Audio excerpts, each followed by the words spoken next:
Labas vakaras, mylėjai. Aš vėl skubu pas jūs. Skaitau labai įdomią knygą.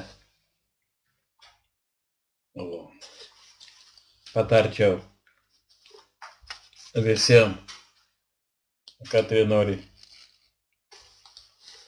noriai skaito. Vieną tokią frazę. Kiekvienas iš mūsų eidamas teisingu keliu gali pasiekti tai, ko trokšta, jeigu tik remsis manoji pasakymai, jei tuo tiki, taip ir yra. Prisimins seną patarlę, jeigu tik yra valios, atsiranda ir kelias.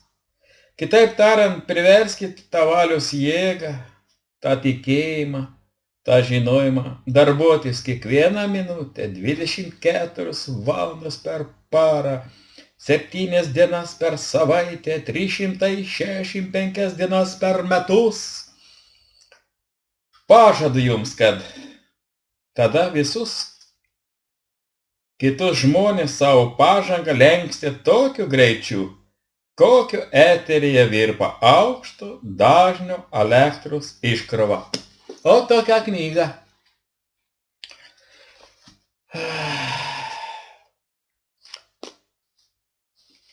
Dainuoti pradėjau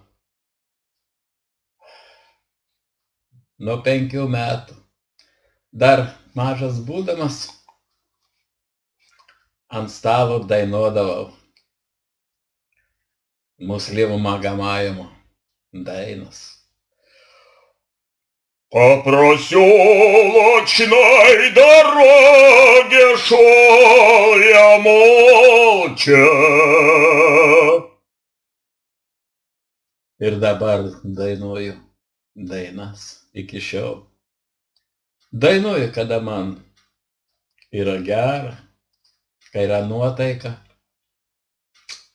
Dainuoju ir kada man liūdna, man pakelia nuotaiką.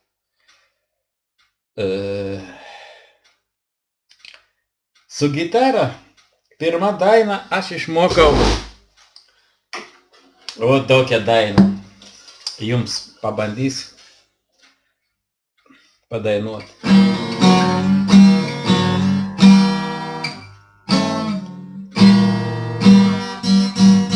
Pažiūriu į tą veidą ir į tas akis, o jo žydi ir dega juoda spalva. Akis juodos apkabina ir užvaldo mane, ir į širdį atsiveria gili žaizda.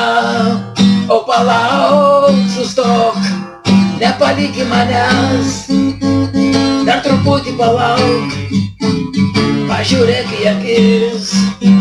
Ir sustings mano kraujas, nebeplak širdis, ir pastos man kelią žiauri mirtis.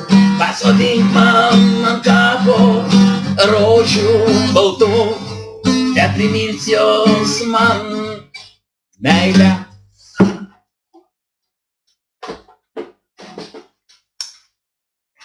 Man tinka dainuoti, čia mano tapo, kaip sakom, kaip hobis.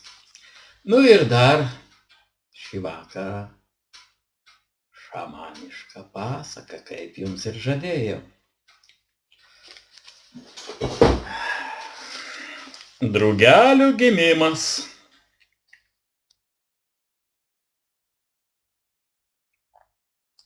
Koko neatsirado nedidelis plyšelis. Pro šalį ėjęs žmogus jį pastebėjo. Stovėjo ir žiūrėjo, kaip per šį mažą plyšelį stengėsi ištrūkti drugelis. Praėjo nemažai laiko, o plyšelis vis dar buvo toks pat nedidelis.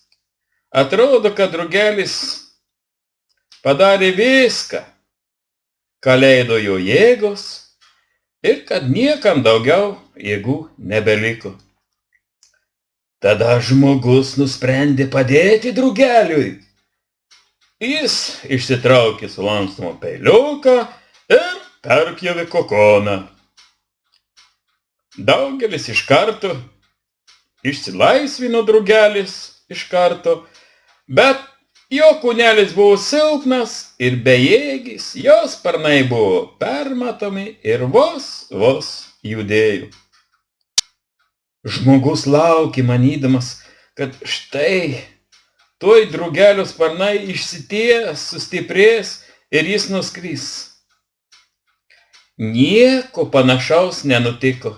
Drugelis valkiojosi žeme savo silpnu kūneliu ir neišskleidė sparnelių. Jis taip ir nesugebėjo pakilti.